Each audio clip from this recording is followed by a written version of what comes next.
Okay, magandang araw. Simulan ulit natin ang ating season 2 ng pagtetest ng langis via friction test. So, merong pinadala sa atin si Window Shop WMC 1040 synthetic scooter engine oil. So, ito yung una nating susubukan. Tingnan natin kung ano mangyayari. So, iba na yung machine na gamit natin. Unahin ko na kayo. Yung plate natin is magaan ngayon. Ha? Bali, ano lang to? 600 grams. Hindi po siya 1 kilo. 600 grams lang po ito. So, kung ikukumpara po natin sa dati, halos dalawa nito, kumpara doon sa isa. So, subukan po natin. Unang test natin.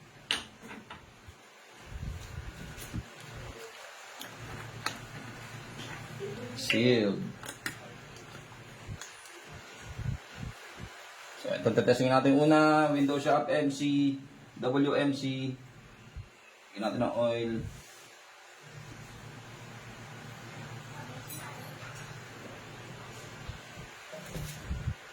Tingnan natin kung ano mangyayari. So, as usual, check pala po natin. Hindi ko pala na ipakita. So, makinis yung ating roller. Makinis ang ating roller. And then, itong ating WMC. Ang ating metal stud. Clear.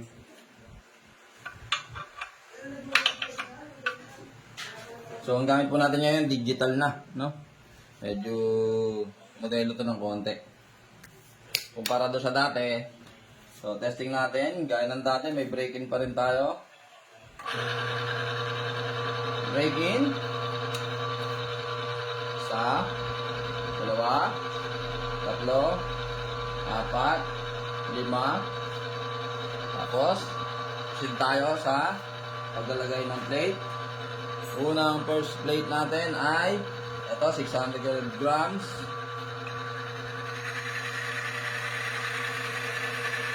Dalawa.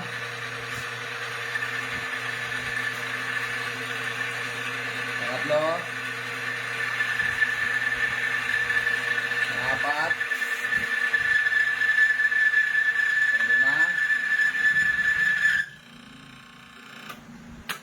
Lima. So, 5 plates po. Para dito sa ating WMC 10W40 synthetic. Tingnan po natin kung ano magiging damage niya. So, 5 plates sa dalawa, tatlo, apat, 5. 5. Para kay WMC. Anong damage? Ayun. Medyo malaki. Okay? So, anong kaibahan? Ito, gaya po nung sinabi natin, mas magaan yung plate, nakalima siya.